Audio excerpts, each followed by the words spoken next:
Intereconomía te acompañamos donde tú quieras. Sintonízanos en directo a través de la radio, nuestra web, aplicación móvil o canal de YouTube. Si lo prefieres, también puedes encontrarnos en diferido a través de iVoox, Apple Podcast, Spotify y todas las plataformas de podcast. La mejor información económica en cualquier momento y desde cualquier lugar. Radio Intereconomía, siempre contigo. Cagmiñac le ofrece Pulso Geopolítico. Cagmiñac, la verdadera gestión activa de fondos de inversión desde 1989. Comunicación comercial. Invertir implica un riesgo de pérdida de capital.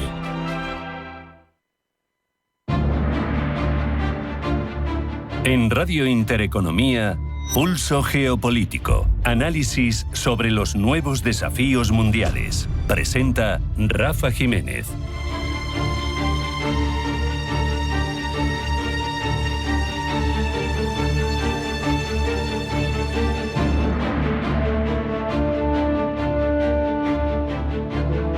Bienvenidos a Pulso Geopolítico. Poco a poco Europa comienza a conseguir que la defensa deje de ser un concepto abstracto sobre el que se habla, sobre el que se consiguen titulares y pase a ser un elemento de catarsis y de movilización de la conciencia que tiene Europa sobre sí misma. Se está convirtiendo paso a paso, demasiado lentamente quizá, pero se está convirtiendo en un conjunto de reformas técnicas, logísticas, normativas que están destinadas a aumentar de forma real, no retórica, la capacidad de reacción militar del continente. Hay que recordar que no solo hay una guerra en suelo europeo desde hace 3 años, sino que el propio comisario europeo de defensa advertía hace apenas unas horas de que Rusia está dispuesta a atacar un país de la Unión Europea, un país de la OTAN, dentro de un espacio tan corto de tiempo como es ese horizonte que situaba en 2030. No lo decía como una amenaza posible, lo decía como un diagnóstico estratégico de una realidad. Por eso, y en ese marco coyuntural bélico que está ahora mismo teniendo que afrontar Europa a partir de una somnolencia de décadas en materia defensiva, tiene sentido destacar la importancia del Schengen militar que se propone desde Bruselas.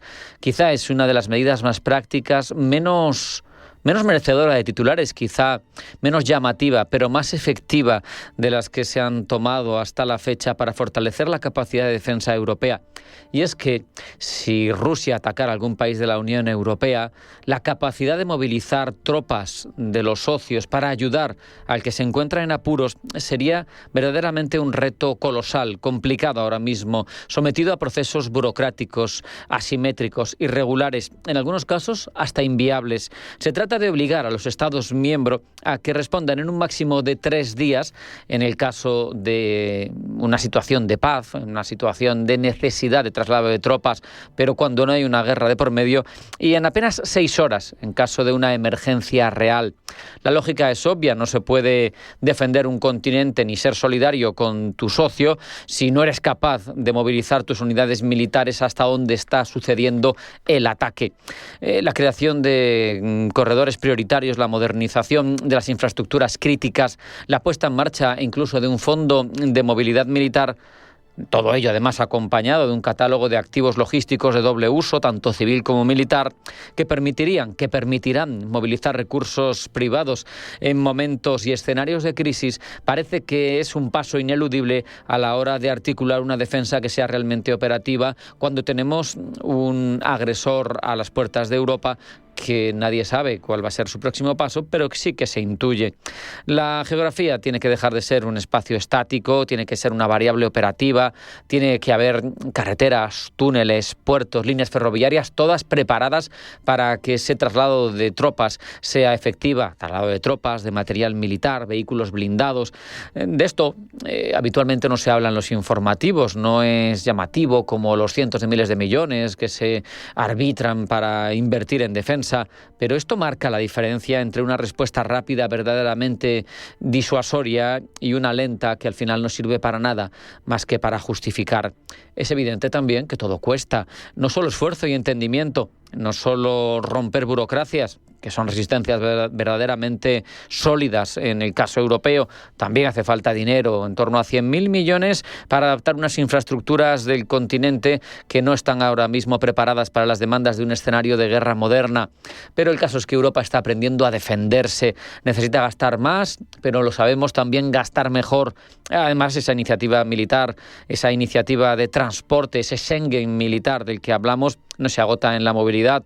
También hay que conseguir, y esto es una guinda, cambiar la conciencia de la sociedad civil europea. Iniciativas como la que lleva a cabo Alemania con la recuperación de una mili voluntaria, sin duda sirven para cambiar la relación de la sociedad con ese sistema de defensa que tiene que asumir Europa. La defensa es un elemento central de la vida y tras décadas de paz prolongada hay que reeducar a la sociedad europea en la cultura de la defensa, porque es evidente que las buenas palabras y el poder blando no sirven cuando alguien te agrede. Todo este proceso, además, bajo la idea central de que la defensa europea no es una elección, es un imperativo estratégico, no es algo sobre lo que podamos elegir, es algo que estamos obligados a desarrollar. La posibilidad de que Rusia tense los límites de la OTAN en los próximos años, en el Báltico, en la frontera de Finlandia, donde sea, no puede descartarse, y la defensa europea tiene que estar preparada para ello. Hay que conceder permisos en horas y eso exige una coordinación y una agilidad de la que ahora mismo Europa carece. Hay que construir esa defensa europea con decisiones pequeñas, pero que sumadas generan un músculo estratégico solvente. La reflexión de fondo es que Europa está al fin entrando en una fase de madurez en la que entender que la seguridad no puede externalizarse como se ha hecho durante décadas. Todos sabemos que un país como es Rusia, con inmenso territorio, inmensos recursos naturales, cuando tiene poca población y una economía que está castigada y se vuelca en una economía de guerra, es más difícil parar la maquinaria bélica que seguir dejando que produzca. Y si esa maquinaria bélica sigue produciendo velocidad de crucero, ¿contra quién va a ir dirigida? Es obvio, ¿contra quién, no? Pues eso, hay que atarse los machos y tomar decisiones como esta y ser competentes.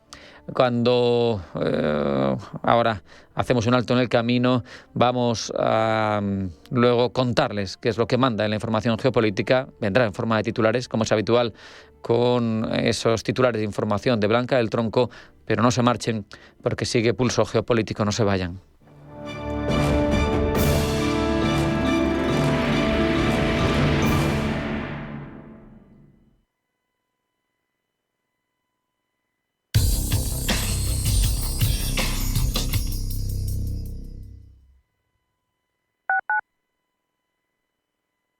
La Oficina Central de Atención al Ciudadano de la Comunidad de Madrid ofrece un servicio de atención preferente para mayores y personas con discapacidad, porque sabemos que cada persona cuenta y merece un trato adaptado a sus necesidades, con personal de apoyo y atención inmediata para que tu trámite sea más fácil y rápido. Servicio 012, un número para todo y para todos.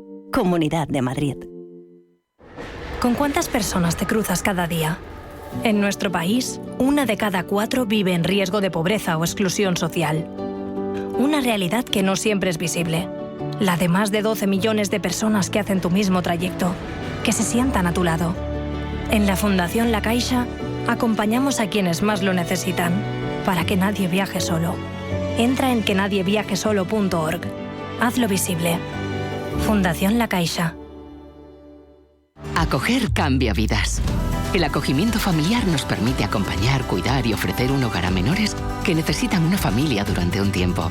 Hay muchas maneras de hacerlo, con programas de acogida permanente o temporal, para un curso escolar, vacaciones o durante los fines de semana. Además, contamos con ayudas para las familias de acogida. Infórmate y empieza a cambiar vidas, la suya y la tuya. Comunidad de Madrid. Atención inversor, únete al club de inversión de Grupos Eneas. Estamos especializados en la compra, reforma y venta de inmuebles y otros activos, ofreciendo rentabilidades muy atractivas. Coinvierte con nosotros. 91 639 0347. Grupos Eneas, tu aliado en la inversión. Cuando mandas fotos o vídeos online a cambio de dinero, no sabes quién lo ve ni dónde puede acabar. Las plataformas de venta de contenido erótico no te dan el control, te lo quitan. Si no lo haces en la vida real, no lo hagas tampoco en tu contenido exclusivo. Comunidad de Madrid.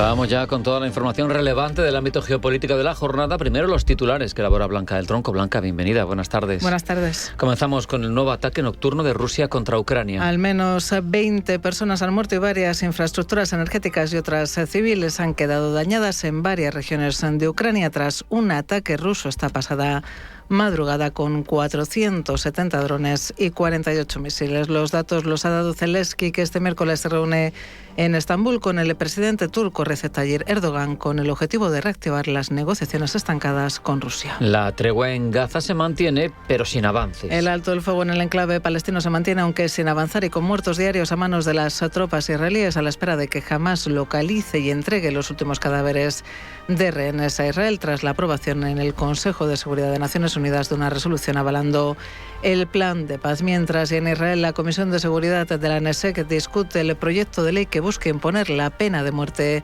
a personas condenadas por terrorismo tras ser aprobado el lunes pasado en primera lectura en el Pleno. Reunión de la OEA para analizar la situación en el Caribe. La Organización de los Estados Americanos celebra una sesión para analizar el combate al narcotráfico en la región en medio del operativo militar estadounidense cerca de Venezuela desplegado por la Casa Blanca con el pretexto de evitar el tráfico de drogas hacia Estados Unidos. Por cierto, que según The New York Times, la Casa Blanca habría rechazado una propuesta de Maduro de dimitir tras un periodo de 2 años en el marco de las operaciones extraoficiales que habrían sido autorizadas por Donald Trump para explorar soluciones a la crisis en Venezuela. Trump podría firmar hoy el proyecto de ley para la publicación de los archivos de Epstein. Firma de Donald Trump después de que el proyecto de ley que obliga a publicar los documentos sobre el caso Jeffrey Epstein fuera aprobado ayer por la Cámara de Representantes por 427 votos a favor y solo 1 en contra. Luego pasó al Senado, que lo aprobó sin debate ni votación. Continúa la tensión entre China y Japón a cuenta de Taiwán. China y Japón se enfrentan a una escalada de las tensiones bilaterales después de que la primera ministra japonesa Sanae Takaichi sugiriera que su país se podría intervenir militarmente en Taiwán si la isla autogobernada es atacada por Pekín, lo que ha derivado en una cascada de reproches y medidas que han resucitado la histórica enemistad de las naciones vecinas. Bruselas propone retrasar la aplicación de la ley de inteligencia artificial. La Comisión Europea propone un retraso en la aplicación de la ley de inteligencia artificial de la Unión Europea dentro de una revisión sobre la normativa comunitaria del sector digital y que, según voces críticas, supone una cesión a las presiones de las grandes tecnológicas y de Estados Unidos. Y las protestas regresan a Buenos Aires. Trabajadores estatales, jubilados y movimientos sociales regresan este miércoles a las calles de Buenos Aires para protestar contra las políticas de ajuste y las nuevas reformas económicas que planea impulsar el gobierno de Javier Milei.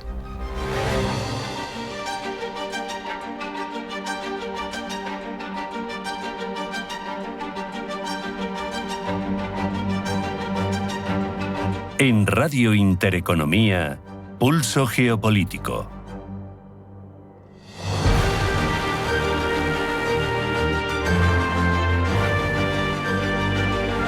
Y ahora ampliamos todas estas informaciones, Blanca. La noticia de que Estados Unidos está negociando en secreto con Rusia un plan secreto de 28 puntos se ha hecho viral después de que el medio estadounidense Axios lo revelase. Si la primicia estuviese en lo cierto, una vez más, Europa quedaría al margen de las negociaciones, tal y como pasó en Gaza. Pablo Llanoné. De acuerdo al medio estadounidense Axios, el enviado especial de Estados Unidos para Rusia y Oriente Medio, Steve Witkoff, y el emisario del Kremlin, Kirill Dmitriev, están confeccionando un plan para acabar la guerra en Ucrania. En este presunto plan secreto se estarían abordando las garantías de seguridad para Europa y el futuro de la relación de Washington tanto con Moscú como con Kiev. Según la publicación del rotativo norteamericano, en estas conversaciones clandestinas no estarían participando ni Ucrania ni sus socios europeos, con los que Zelensky se está reuniendo esta semana para renovar ayuda militar. De hecho, después de visitar España, Zelensky se ha dirigido a Turquía, país que en repetidas ocasiones ha tratado de convertirse en una posible sede de las negociaciones de paz entre Washington y Moscú. Allí en Ankara, Zelensky se reunirá hoy con Recep Tayyip Erdogan para discutir formas de garantizar una paz justa y duradera. A este encuentro se esperaba que acudiese también Steve Witkoff, quien finalmente ha cancelado la cita. Será a razón de ese acuerdo de paz clandestino que avanza desde la oscuridad. De ser así, Zelensky ha quedado al margen de su elaboración. De momento, el presidente ucraniano sigue con su gira, logrando reforzar sus respectivas alianzas.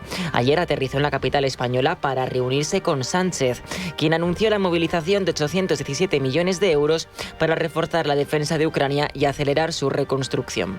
En total, estamos hablando, por tanto, de que España va a movilizar 817 millones de euros, primero para apoyar al ejército ucraniano en su defensa por la libertad y la integridad territorial de Ucrania frente al invasor, en segundo lugar, para proteger a su población civil y, finalmente, para impulsar ese horizonte de reconstrucción y de modernización de las infraestructuras dañadas por el neoimperialismo de Putin. De los 800 millones, 600 se dirigirán al apoyo militar. Concretamente, se enviará un nuevo paquete defensivo, se financiará el desarrollo de sistemas de defensa y se apoyará la producción de sistemas antidrones, exploración y vigilancia aérea. Muchos de ellos, ha subrayado Sánchez, desarrollados por empresas españolas. Zelensky, por su parte, ha dado las gracias a España por apoyar al pueblo ucraniano y su independencia desde el inicio de la guerra a gran escala.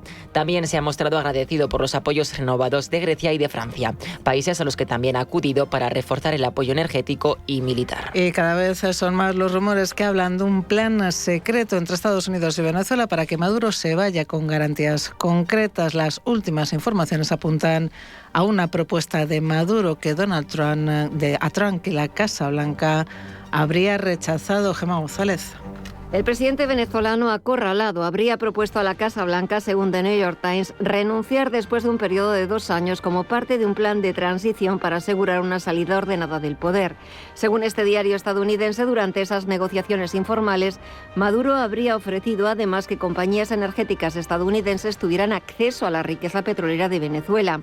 El diario, sin embargo, apunta que la Casa Blanca rechazó la propuesta de Maduro. La razón principal, una salida aplazada del dictador venezolano, no era aceptable para la Casa Blanca. La administración Trump sí estaba dispuesta a considerar una transición, pero un retraso tan prolongado, esos 2 años para que Maduro abandone el poder, no era admisible. Washington cree que al proponer una renuncia tan prolongada, Maduro podría estar intentando reducir la tensión internacional, conseguir garantías para él o su entorno y proteger su legado o sus activos.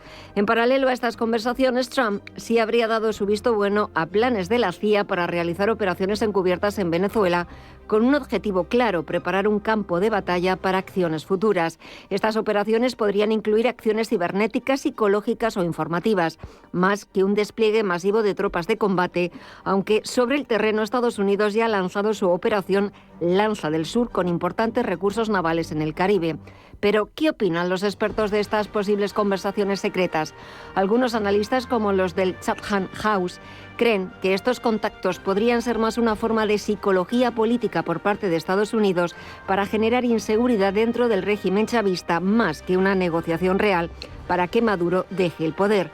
Otros, sin embargo, dan credibilidad a que hay canales diplomáticos abiertos, pero no está claro, dicen, si las partes han llegado a un punto de acuerdo sobre la salida de Maduro o sobre un plan de transición concreto. En el encuentro entre el presidente estadounidense Donald Trump y el príncipe heredero Mohammed bin Salman, en la rueda de prensa se ha preguntado por Jamal Khashoggi, el periodista que desapareció en el año 2018 en el consulado saudí en Estambul tras criticar a bin Salman. Trump ha tratado de defender la inocencia del jeque árabe pese a la abundancia de pruebas que vinculan al príncipe heredero con el trágico suceso. En lo que respecta a este señor, ha hecho un trabajo fenomenal. Usted menciona a alguien que fue extremadamente controvertido. A mucha gente no le gustaba este señor del que está hablando. Le guste o no, las cosas pasan. Pero él no sabía nada al respecto y podemos dejarlo así. No tiene que avergonzar a nuestro invitado haciendo una pregunta. El que fue uno de los episodios más escalofriantes para el mundo periodístico, todavía hoy, 7 años después, sigue despertando interrogantes. ¿Estuvo realmente implicado Mohammed bin Salman en el asesinato de Khashoggi? ¿Qué pasó con el cuerpo del periodista saudí Pablo Iannone? Hace 7 años, Jamal Khashoggi se despertó en Estambul convencido de que ese sería un día rutinario. Llevaba 1 año viviendo fuera de Arabia Saudí, autoexiliado tras criticar abiertamente a la nueva élite del poder en Riad, especialmente al príncipe heredero Mohammed bin Salman. Había comenzado una nueva vida, trabajaba como columnista en The Washington Post y estaba a punto de casarse. Ese mediodía acudió al consulado saudí en Estambul para recoger un documento necesario para contraer matrimonio. Entró solo. Su pareja Hatice Senzik lo esperaba afuera. Le dijo que no tardaría. Nunca volvió a salir.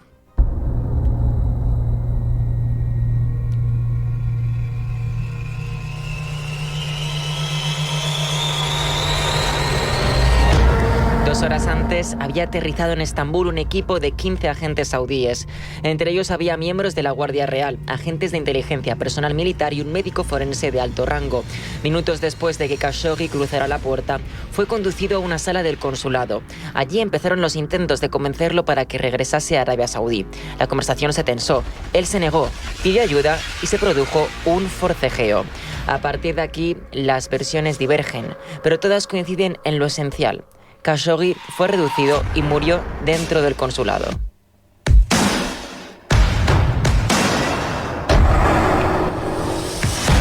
Las filtraciones de audio del servicio de inteligencia turco sugieren una pérdida de conciencia muy rápida, incompatible con una pelea prolongada. Por eso se barajan varias opciones: que le sedasen, que muriese accidentalmente en el forcejeo o que le estrangulasen.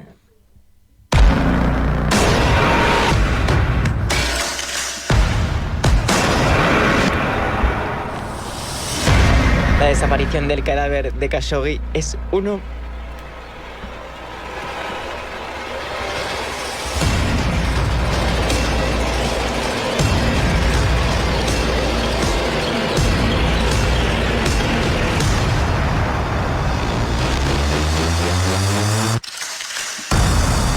La desaparición del cadáver de Khashoggi es uno de los mayores enigmas del caso. Pese a amplios registros policiales, no se ha encontrado ni rastro. Lo primero que hicieron los agentes saudíes fue descuartizarlo con herramientas.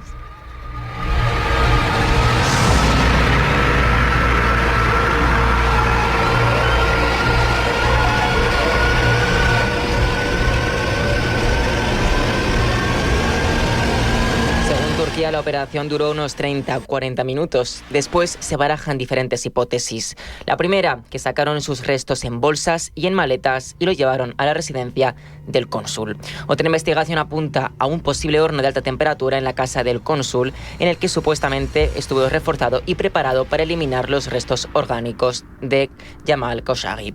No hay confirmación oficial, pero Turquía no ha descartado este escenario. La hipótesis menos probable, pero posible, es que los agentes viajasen con grandes valijas diplomáticas que no pueden ser registradas por la policía del país anfitrión. Algunos analistas sugieren que los restos pudiesen ser enviados directamente a Arabia Saudí. Este trágico episodio recorrió el mundo entero, conmoviendo a todo aquel que lo escuchase. Khashoggi se convirtió en un símbolo de la libertad de prensa, pero también en una advertencia para aquellos que vayan a ser críticos con quien no deban. Mohammed bin Salman sigue defendiendo su inocencia, apoyado 7 años después por Donald Trump.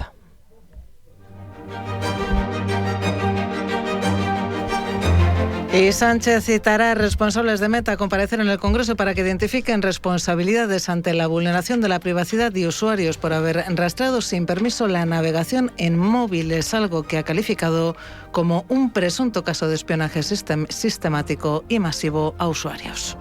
Bueno, pues una investigación realizada por expertos y expertas en nuestro país, en España, en Bélgica, en Holanda, que han revelado cómo esta empresa, Meta, habría estado supuestamente espiando a millones de usuarios y usuarias sin su conocimiento. ¿Cómo? Bueno, pues a través de un sistema oculto que permitía rastrear su actividad en Internet, incluso cuando navegaban en modo privado o usaban una VPN. Y aunque los usuarios y usuarias creían estar protegidos, la realidad era que Meta seguía observando. No es la primera vez que se acusa a Meta de prácticas relacionadas con el espionaje, la recolección abusiva de datos o la cooperación con gobiernos. Nerea Charri. No es la primera vez que Meta ha sido acusada de espionaje. Hay diversas acusaciones anteriores, como cuando Facebook compró una empresa llamada Unabo, que tenía una app que recogía muchos datos sobre el uso que las personas hacían de otras aplicaciones. Esta app se describió como una herramienta espía. Recolectaba información y la enviaba a Facebook para analizar tendencias de uso, competencia, etc. En 2018, Apple obligó a Facebook, ahora Meta, a retirar la versión iOS de esta app. Las sospechas de espionaje llegaron también al Senado estadounidense. Una ex empleada de alto nivel de Meta afirmó ante la Cámara Alta americana que Meta ocultó su colaboración con el Partido Comunista Chino para compartir tecnología clave como inteligencia artificial y conocimiento. Según su testimonio, hubo briefings secretos con China sobre tendencias tecnológicas. En Estados Unidos ha habido demandas, además, sobre cómo Meta rastrea a usuarios para publicidad, y en España 83 medios demandaron a la compañía por usar datos de usuarios para obtener ingresos publicitarios. Meta también ha sido víctima de espionaje. Este año, la compañía propietaria de Facebook, WhatsApp e Instagram ganó un juicio contra la empresa detrás del spyware Pegasus, tras confirmarse que Pegasus se había usado para espiar a usuarios de WhatsApp. ¿Pero qué es lo que denuncia ahora Pedro Sánchez? La acusación es que Meta rastrea la actividad de los usuarios incluso cuando usan modo incógnito, lo que sugiere una monitorización más profunda y persistente. Si se confirma, sería un espionaje masivo y sistemático.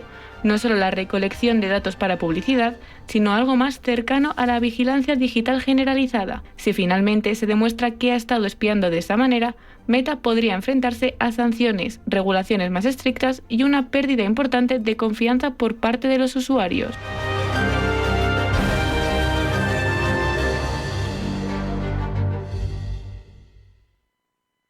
Tener tiempo para los nietos va a estar muy bien. Claro que estar recogiéndolos de aquí para allá es un gasto de gasolina, más todo lo que piden. Antonio. ¿Qué? Enhorabuena, ha tenido una niña. ¿Una niña? Si te preocupas demasiado por el futuro, te pierdes el presente. Deja que las soluciones financieras y de previsión de Mapfre se ocupen de tu futuro. En el momento de la verdad, ¿a quién elegirías? Mapfre, tu referente en planificación financiera. Disfruta estas Navidades con Bosque de Matasnos, un vino de altura para compartir de forma singular tus momentos navideños. Un proyecto pionero que refleja en cada copa el detalle y la dedicación. Visítanos en bosquedematasnos.es.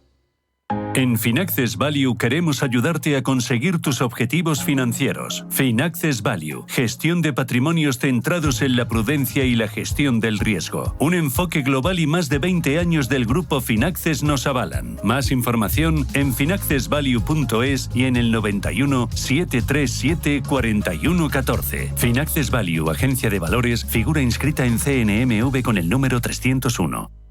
¿Y si Madrid escondiese otra dimensión donde el tiempo se detiene y la música se experimenta a través de los 5 sentidos? Puedes verla, oírla, tocarla, olerla, saborearla. Bienvenidos a WA, una experiencia de otra dimensión. Entradas en washow.com. ¿Vienes? Si eres emprendedor, profesional o empresario y quieres estar al día en los temas que afectan a tu empresa, Cultura Emprende es tu programa. De la mano de Alejandra Rompedrique, Víctor Delgado y Ángel Calvo Mañas, conocerás las experiencias de otros empresarios y estarás al día en marketing, formación, tecnología, fiscalidad, eventos y más. Los viernes de 6 a 7 de la tarde en Radio Intereconomía.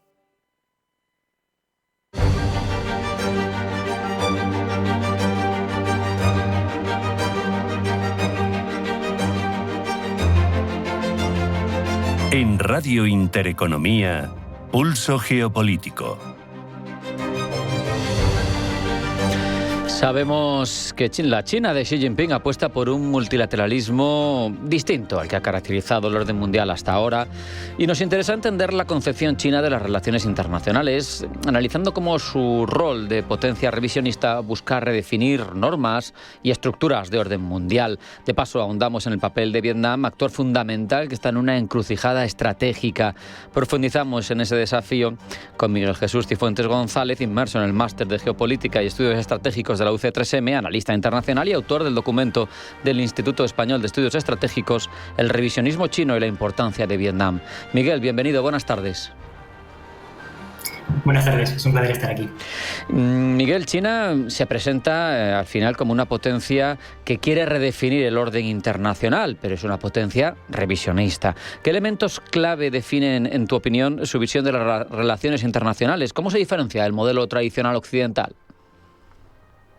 Bueno, pues a la hora de tener en cuenta esta comparación, por ejemplo, es interesante compararlo con autores como puede ser Carl Schmitt, que plantea, por ejemplo, que el actual orden mundial en el que nos encontramos, que es el orden westfaliano, se encuentra en una degradación tras la codificación de sus principios de los principios que le caracterizaban, dando lugar a una tendencia que tiende a el control estadounidense, así como una homogeneización del liberalismo. Entonces tiende a que se forme un sistema en el que nos encontramos actualmente, donde nos encontramos con que las relaciones entre estados se encuentran influidas bajo el interés estadounidense, que utiliza esta moral internacional universal liberal, y que la hegemonía, la legitimación de esta depende de las normas. Entonces, frente a este modelo, esta explicación que nos da este autor, un filósofo de derecho muy importante, encontramos que China parece plantear a través de dos de sus tres principales teorías de relaciones internacionales un orden mundial, el cual implica una asimilación de los valores confucianos. Las dos teorías son la teoría Tianxia y la teoría de la relacionalidad. La teoría Tianxia parte de este elemento civilizatorio chino, que es el sistema Tianxia, que es una vía de legitimación por medio de la benevolencia. Y vemos que, bueno, principalmente se forma o se sistematiza durante la dinastía Zhou, entre el siglo VIII entre el siglo XI y el siglo VIII antes de Cristo, y que vemos que la teoría Tianxia la trata de recuperar. Entonces, trata de plantear un sistema en el cual considera que los valores confucianos de la familia se pueden extender al mundo y, en consecuencia, puede dar lugar a una relación entre un Estado, que es China, una relación, digamos, como de parentesco, jerárquica, y que podría dar lugar a un sistema estable siempre y cuando hubiese armonía entre naciones y civilizaciones. Y entonces, junto con esa teoría y de forma complementaria, encontramos la teoría de la relacionalidad. Y la teoría de la relacionalidad lo que plantea es una gobernanza relacional que implicaría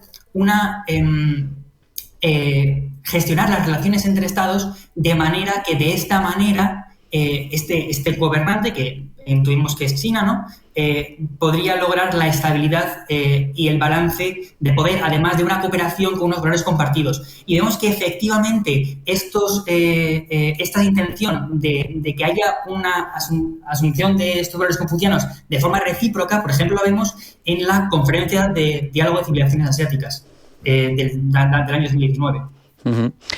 Vietnam ocupa un lugar central, parece ser, en la estrategia china para Asia. En tu opinión, Miguel, ¿qué factores geográficos o políticos hacen de Vietnam ese actor tan importante para los intereses de Pekín? Porque los culturales, pues al final, supongo que se articulan a partir de esa doctrina Tianxia, del confucianismo, de una serie de elementos comunes y de la órbita cercana a China que tradicionalmente ha caracterizado a Vietnam. Pero ¿qué otros factores también lo hacen relevante?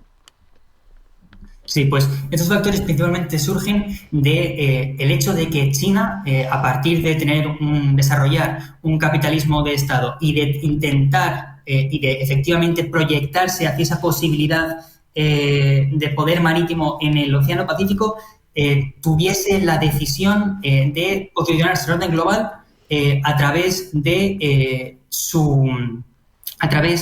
comercio marítimo internacional.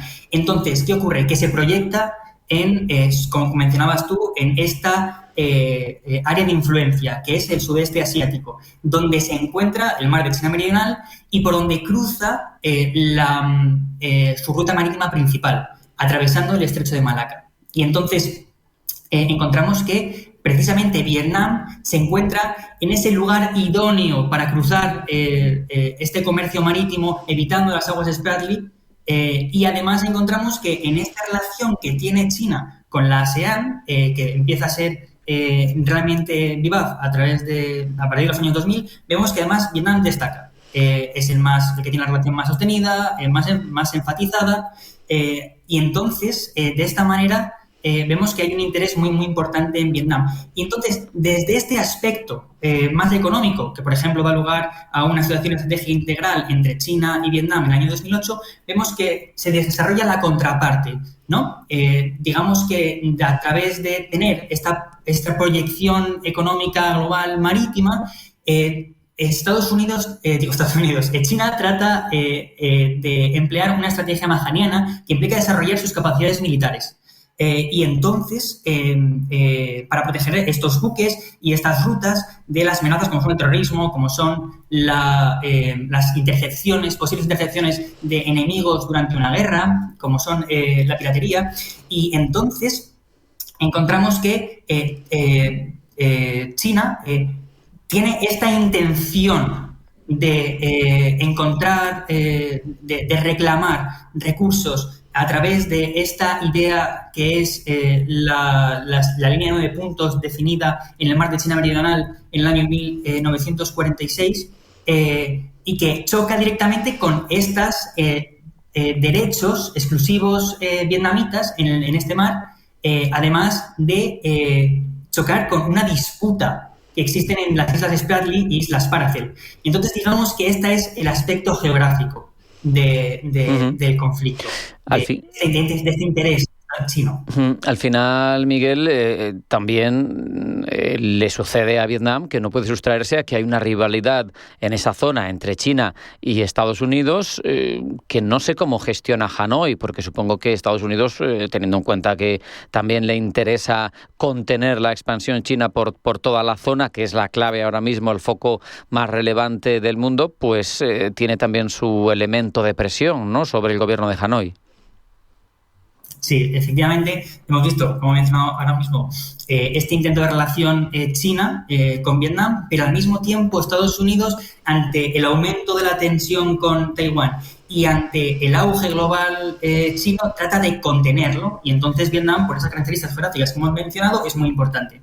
Y entonces vemos que, por ejemplo, en el año 2022-2024 se actualizan un memorando de entendimiento y una declaración de visión conjunta de carácter militar, de carácter de defensa. Entonces, vemos que a pesar de todo esto, en realidad Vietnam, como usted mencionaba, tiene esta política que se denomina la diplomacia de bambú, es decir, no posicionarse ni militar, ni económica, ni políticamente. Y entonces esto lo vemos que se ramifica en un aspecto más militar, y vemos que, por ejemplo, en su libro blanco 2019, tiende a posturas pacifistas y de desmilitarización, y vemos que en el aspecto económico se posiciona a Vietnam como un Estado no aliado en estos dos bloques económicos, chino y estadounidense. Para terminar, Miguel, esta postura de no alineación de Vietnam que mencionabas, ¿tú crees que va a terminar afectando los equilibrios de poder en el Indo-Pacífico? Yo considero que es un aspecto muy, muy importante, porque debido a la posición geográfica hay una intención por parte de China y por parte de Estados Unidos de tener un balance externo, de que se utilice para contener al otro.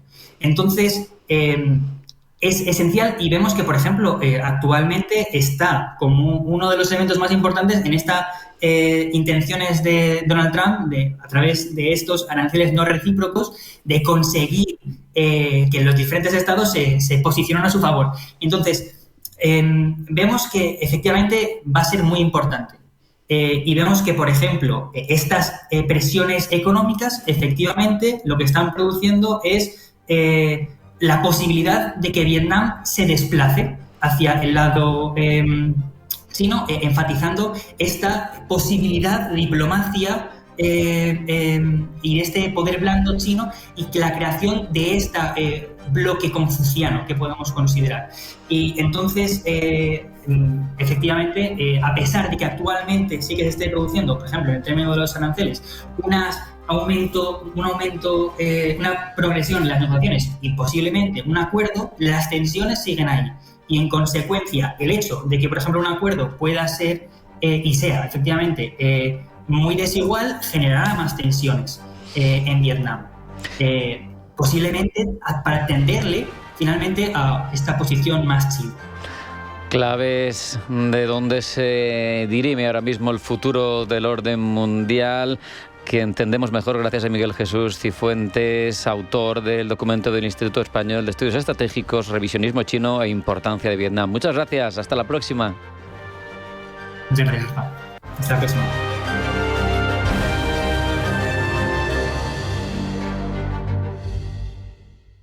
No todas las gestoras son iguales. Desde 1989, Cagmiñac ha ofrecido a los inversores una gestión verdaderamente activa y basada en sus convicciones, ayudándoles a alcanzar sus objetivos a largo plazo. A lo largo de nuestra historia, hemos desafiado el consenso y descubierto oportunidades de inversión allá donde se encuentren, explorando todas las posibilidades. Cagmiñac, 35 años de verdadera gestión activa. Más información en cagmiñac.es. Comunicación comercial. Invertir implica un riesgo de pérdida de capital. Este puente de diciembre vive la magia navideña en Praga desde solo 890 € todo incluido con Soltour. Tu escapada perfecta a Europa te espera con vuelo directo desde Asturias el 5 de diciembre. Luces, mercadillos y un ambiente invernal único. Reserva ya en tu agencia de viajes más cercana. Descubren células madre. Arranca 1995. Llega la inteligencia artificial. La sociedad avanza y la publicidad con ella. Por eso en Autocontrol, anunciantes, agencias y medios, llevamos más de 30 años evolucionando para seguir cuidando de que la publicidad que recibes sea leal, legal, honesta y veraz. Autocontrol. Por una publicidad responsable. Hoy voy a comer con el marido de mi amiga. Es suave, jugoso, con un puntito dulce y tan amable. ¿Y dónde has encontrado esa joya? Chica, en mis bares y restaurantes preferidos. Lo elabora Bayovera, mi bodega favorita de Rioja. Pues con esas referencias tendrás que presentármelo. El marido de mi amiga, blanco semidulce de Bodegas Bayovera. Radio Intereconomía es la mejor plataforma para dar a conocer, relanzar y poner voz a su empresa. Nuestro equipo comercial le asesora para conseguir sus objetivos. Contacte con nosotros. Teléfono 91 999 21 21 y en el mail comercial@intereconomia.com. Radio Intereconomía, la radio de las empresas.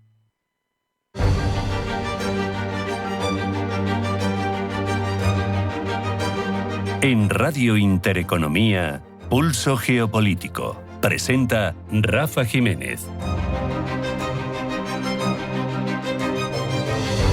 La visita de Mohammed bin Salman a Donald Trump a la Casa Blanca es sin duda un elemento fundamental que hay que repasar por las circunstancias en las que se está produciendo, por los antecedentes, pero también porque los acuerdos que suscribe Trump con el heredero del trono saudí pueden cambiar los equilibrios geopolíticos de una zona tan relevante del mundo como es Oriente Próximo, Oriente Medio.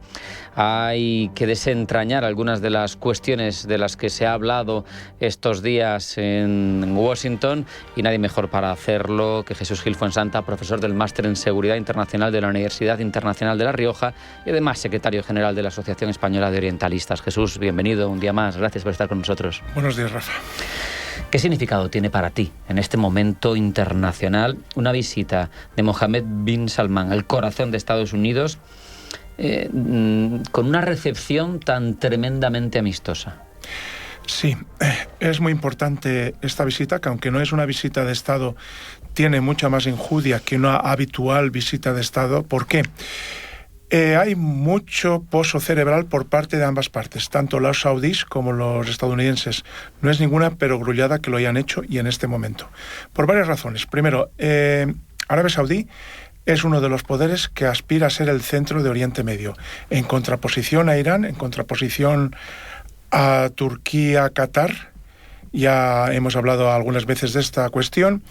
En segundo lugar, que es en medio del respaldo de la ONU, del Consejo de Seguridad, al plan de paz de Donald John Trump, que pese a sus altavazos, algunas cosas que no están todo el bien pergreñadas, como debería ser en un plan de paz, lo difícil que es la zona sobre todo, pese a ello está logrando bastantes aliados, lo cual es un punto a favor de la administración de Donald John Trump. Y en tercer lugar, porque dentro de ese corazón de tener el poder en Oriente Medio, de esos países, entre esos países, Estados Unidos está buscando el que cree que mejor puede conquistar, en el sentido de conquistar su corazón. Uh-huh. ¿Por qué? Turquía es un aliado neutral, por así decirlo. Irán es el gran enemigo, la República Islámica de Irán, pero Arabia Saudí no. Entonces es una apuesta no solamente nueva, sino que es una alianza que dura muchas décadas, y por eso Donald John Trump realmente ha visto que es la única solución tirar de ese hilo de Arabia Saudí, que ve como el gran aliado estratégico en la península arábiga y alrededores. Sabemos que los saudíes se comprometen a invertir $1 billón en Estados Unidos. Justo. Y que eso, evidentemente, no es una cuestión baladí y que seguro que motiva muchas otras decisiones. Pero Jesús, yo te pregunto, ¿cómo es que la administración Trump está dispuesta a ofrecer acceso a cambio de dinero a Arabia Saudí a sus más avanzadas tecnologías armamentísticas, a venderle los F-35, a quizá romper esa doctrina tradicional que había mantenido durante décadas de ser el artífice de una situación en la que Israel tenía acceso predominante a mejores armas que todos los países de su entorno, que sin duda es uno de los elementos que ha cimentado esa superioridad militar de Israel en la región. Pero ahora eso lo rompes. ¿Por qué? Así es quizás el pequeño talón de Aquiles en toda esta nueva gran alianza o reboot de la gran nueva alianza entre Arabia Saudí y Estados Unidos, como bien decía, porque realmente puede afectar al equilibrio armamentístico y tecnológico en Oriente Medio. ¿Por qué? Vamos a ver, se le daría la posibilidad de una arma nuclear a Arabia Saudí, de aviones F-35 a Arabia Saudí, que también se le piensan dar a Turquía. Entonces todo eso está mirado con recelo. Por ejemplo, el líder del partido opositor de derechas, el Yisrael Betanu, Avigdor Lieberman, que no le queda mucho a la zaga de la inteligencia de Benjamin Netanyahu. Fue aliado suyo en el pasado, pero es un hombre que mira con recelo todo esto y tiene todos los puntos de razón. No sé hasta qué punto podría ponerlo los Estados Unidos de América coto ante la tecnología que le vaya a dar, pero es muy difícil. Y claro, también tenemos en cuenta que para Israel puede ser el comienzo de una gran debacle, quizás. Podríamos decir que Bin Salman, que al final es el jefe del Estado, porque el monarca es muy anciano. Hasta ahora la transmisión, la forma en la que se ha heredado la monarquía saudí viene de los hijos del fundador por parentesco colateral, es decir, hermanos hasta que se van muriendo. Pero al final esto es otra generación ya, mucho más joven, y por lo tanto es quien ejerce, quien renueva desde arriba, nunca desde abajo, nunca con democracia, Arabia Saudí. Pero entonces te pregunto, Bin Salman al final se está aprovechando de la lógica transaccional, el carácter transaccional de Trump, ¿no? Que le importa menos, a lo mejor, las cuestiones de largo plazo, geopolíticas, geoestratégicas, y lo que le importa es, vendo $1 billón, tengo un amigo poderoso y sigo manteniendo una preponderancia estadounidense en la zona. Así es. Quizás ahí está el talón de Aquiles en el plan de Trump. Ya vemos que Donald John Trump le interesa mucho las ventas. Él piensa que Make America Great Again es a base de talonario. Él mira la manufactura, ¿verdad? En efecto. Pero es un pequeño error. Nosotros en el pasado también hemos vendido por más de $1 billón las famosas 8 corbetas a Arabia Saudí, la famosa cantidad de drones que se paró en el 2018 relacionado con aquel asesinato brutal contra el periodista Khashoggi, que tanto abogó, por ejemplo, el presidente turco Erdogan en contra de ese asesinato, y que tanto oscureció no solamente la imagen de Arabia Saudí en el mundo, en Europa, sino con Estados Unidos. Fue el momento más bajo de la relación. Donald Trump ha preferido poner ojos ciegos ante ello, pero no deja de ser una cuestión muy espinosa. Y por otra parte, aunque sea una nueva generación, tenemos que tener en cuenta que ¿qué va a suponer esto de cara a las compras a España que se han hecho a Navantia? ¿Va a influir esa compra de $1 billón de productos armamentísticos a los Estados Unidos de América, que va a dejar a Arabia Saudí de abastecerse de España cuando nosotros en los peores tiempos, en los años de la pandemia, nosotros hemos estado trabajando en todas esas corbetas que hemos dado a Arabia Saudí? Y entonces no se comprendería que Arabia Saudí dejase un poco la clientela que tiene con España. De todas maneras, es un tema bastante espinoso y que puede cambiar el equilibrio de poderes en Oriente Medio. Estoy de acuerdo. Fíjate, Jesús, a mí lo que me llama mucho la atención, y en este caso hablo casi del conjunto de los medios internacionales, están poniendo mucho énfasis precisamente en cómo está echando tierra encima del asesinato de Khashoggi Donald Trump, que dice: no ofendas a mi invitado, no le preguntes por eso, son cosas que pasan. Pero a mí, personalmente, igual estoy equivocado en mi criterio periodístico, pero me parece que Khashoggi es el árbol que no deja ver el bosque, pero no es el bosque. Lo que me parece un escándalo es que a cambio de $1 billón, solo por $1 billón, la democracia liberal más antigua del mundo, que cumple 250 años el año próximo, resulta que no tiene ningún problema en hacer negocios con una monarquía teocrática que se rige por la Sharia, que corta manos, que corta cabezas, que no respeta derechos humanos. Entonces dices, ¿cómo puedes... ¿No te parece que esto perjudica la credibilidad de garante de la libertad que siempre enarbola a Estados Unidos en el mundo, cuando resulta que me da igual tratar con dictadores teócratas que están instalados en el medievo? Con ellos hago negocios porque me dan dinero. Sí, perjudica la credibilidad, así es. Y por otra parte, claro, piensa más en el negocio, y no solamente en el negocio, sino en la influencia y alianza superestratégica que podrían tener entre Estados Unidos y Arabia Saudí, lo que veníamos a decir. Pero claro, condiciona también la alianza con Israel. Cuando, por ejemplo, el mismo presidente Donald John Trump aspira, por ejemplo, al Nobel de Paz, no es ningún secreto a voces, y realmente con esa relación con Israel podría sacarle mucho jugo en ese sentido. Él quizás piensa que llevándose bien con Arabia Saudí lo que va a lograr es la paz en Oriente Medio, cuando lo que está es alterando el equilibrio.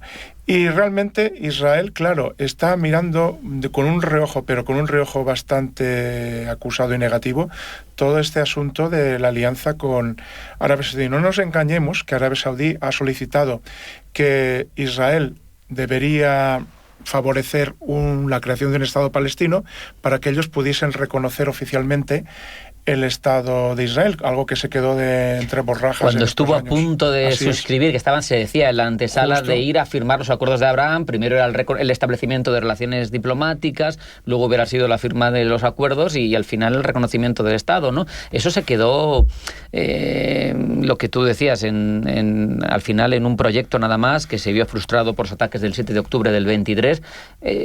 Cabe la posibilidad de entender que Trump sigue intentando hacer progresar por esa vía de los acuerdos de Abraham toda la relación internacional de la zona.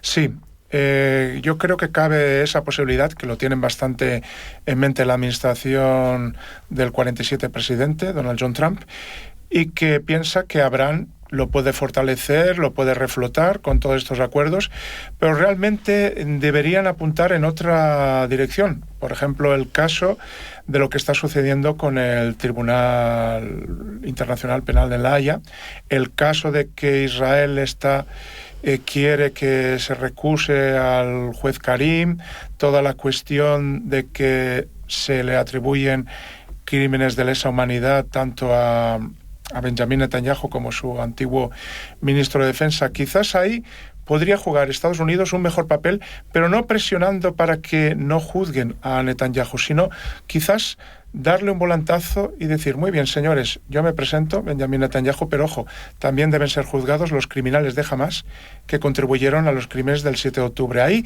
Estados Unidos y la figura del presidente Donald John Trump podría jugar una mejor baza, porque claro, como bien has dicho, se está un poco en contra de la imagen de gran democracia liberal del mundo de Estados Unidos de América, con este volantazo que quiere dar a la superestrategia o la alianza entre Arabia Saudí y Estados Unidos puesta una vez más con una nueva marcha. Fíjate, lo que pasa es que parece poco probable cuando ni Israel ni Estados Unidos son firmantes del Estatuto de Roma, que es el que reconoce a esa corte penal. Parece difícil que vayan a entrar por ahí. Sería una grandeza estratégica a largo plazo, pero parece bastante complicado. Una grandeza estratégica, y ahí es donde voy. Parece una tontería, pero realmente, igual que lo que he dicho en alguna ocasión, que por ejemplo Maduro debería dimitir y no habría guerra en el Caribe porque la presión de Estados Unidos es muy fuerte, es la gran superpotencia mundial. No hay actualmente un mundo multipolar. Sigo viendo a Estados Unidos como la primera, después le siguen a la Gaza otras superpotencias en ciernes, pero realmente sería de una gran grandeza geoestratégica, verdaderamente. Ahí sí jugaría la gran baza para el premio Nobel. Para el premio Nobel. Fíjate, quería preguntarte sobre los equilibrios de Oriente, porque has puesto tú los indicios al hablarnos de Arabia. Sí, sí. Pero también Irán está un poco apartado porque tiene las circunstancias que tiene.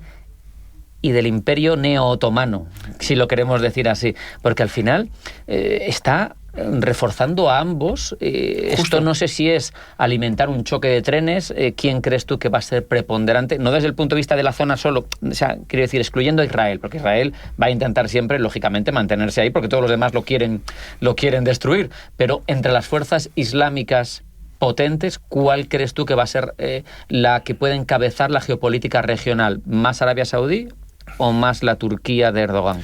Es una gran pregunta, puesto que en esa lucha por el corazón del Dar al-Islam, la morada del Islam, el centro del mundo musulmán, dentro del mundo suní, es la pugna entre Arabia Saudí, Turquía... El califato y los lugares santos. Así es, así es. Entonces, en este momento es muy difícil de decir, puesto que con este volantazo que ha pegado la administración de Donald John Trump como 47 presidente, realmente ha hecho una cosa para estabilizar la cosa, pero Turquía estaba consiguiendo muchas cosas. En el caso del Sahel, que ellos tienen unos éxitos que, por ejemplo, no pueden halagar a la Africa Corps creada por los rusos, que está perdiendo mucho terreno y que quizás ahí se convierta en una caja de Pandora futura de cara a lo que sucede. Pero, por ejemplo, ahí está triunfando Turquía y ahora con este tema, al mismo tiempo, podría también favorecer a Turquía si fracasan esas inversiones por cuestión de imagen o bien porque queden en medio agua de borrajas entre Mohammed bin Salman, porque es él quien controla, y la actual administración Trump. Realmente uno de los ganadores serían los Emiratos y el caso de Turquía ante ese eventual o posible fracaso, que no creo que se dé, porque Estados Unidos se juega mucho y sabe que no puede contar con el apoyo incondicional de Turquía en una hipotética alianza estratégica que si tuviese lugar entre Estados Unidos y Turquía, en la Turquía del 2025 con Tayyip Erdogan como presidente, no, tiene otros pensamientos y sobre todo es esa pugna entre Arabia Saudí y Turquía. No tengo claro en este momento quién puede vencer, pero realmente ha conseguido muchos réditos Turquía en estos últimos 20 años con Erdogan en el poder, pero claro, Arabia Saudí es la custodia de los lugares santos, como bien decías, y al mismo tiempo tiene el gran apoyo de la gran superpotencia planetaria, que es los Estados Unidos de América. Lo veremos en pocos años. ¿Quién gana? Sí, porque la profundidad estratégica de Davutoglu, que surgió durante la segunda década del XXI, parece que por fin nos dieron la espalda a los europeos, porque insistimos en no dejarles entrar en la Unión Europea. Justo. Y ahora tienen la mirada girada hacia otras zonas, cabeza de puente con África, tú bien lo explicas, pero también con la Unión de Países Túrquicos, con todas las repúblicas centroasiáticas de origen turco, los acuerdos con Azerbaiyán, está convirtiéndose en un nodo verdaderamente importante. Yo creo que es un rival muy complicado, incluso demográficamente es más potente, obviamente, que Arabia Saudí, pero claro, Arabia Saudí también tiene la baza de la energía que sigue controlando y que, aunque hablamos del cenit del petróleo, sigue siendo un elemento importante y muy interesante para un Estados Unidos que, aunque no es el Estados Unidos de los 70 dependiente del crudo de los petrodólares, pero sí que quiere y le interesa tener un petróleo barato de $60, no mucho más caro, porque eso al final todo beneficia a la estrategia a largo plazo de Estados Unidos. Dentro de que es imposible saber quién ganará, ¿quién ves tú con mejores opciones de salida, Turquía o Arabia Saudí, para ser el islámico preponderante? En este momento, como digo, y con lo que ha sucedido con este encuentro, que digo no ha sido nada banal, muy calculado, de Bin Salman en Estados Unidos, ahora pone las cosas a un 50%. Hace unos meses hubiéramos dicho, muy bien, Turquía es la que parece que tiene un poco ventaja para llegar la primera a la meta final. Pero en este momento está todo más dirimido, más equilibrado, al 50% con este asunto de la alianza estratégica, aunque Turquía va a seguir con la pugna. Y no nos olvidemos, Turquía también ha hecho peticiones, los famosos F-35, y que Israel, como bien he dicho antes, no le hace ninguna gracia que se le concedan. Y lleva desde el 52, hablo de memoria, si no me equivoco, en la OTAN, por lo tanto tiene también argumentos para solicitarlos, desde luego, a pesar de que luego las lógicas internas de la zona son más complicadas. Jesús Gil Fuensanta, como siempre te agradezco que te hayas desplazado hasta aquí para hablar con nosotros. Muchas gracias, un abrazo y hasta la próxima. Gracias a vosotros y hasta la próxima ocasión. No hay tiempo para más. En esta edición de Pulso Geopolítico hemos reflexionado sobre la capacidad de autodefensa europea, sobre el Schengen militar, que quizá va a permitir, si se ejecuta y se implementa bien, el traslado de tropas hasta en 6 horas en caso de ataque. Falta nos hace porque estamos muy desfasados en materia de defensa europea.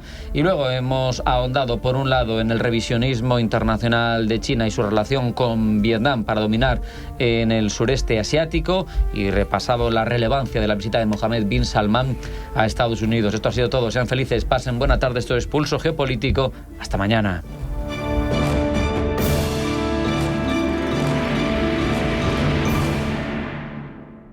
Cagmiñac le ha ofrecido Pulso Geopolítico. Cagmiñac, la verdadera gestión activa de fondos de inversión desde 1989. Comunicación comercial. Invertir implica un riesgo de pérdida de capital.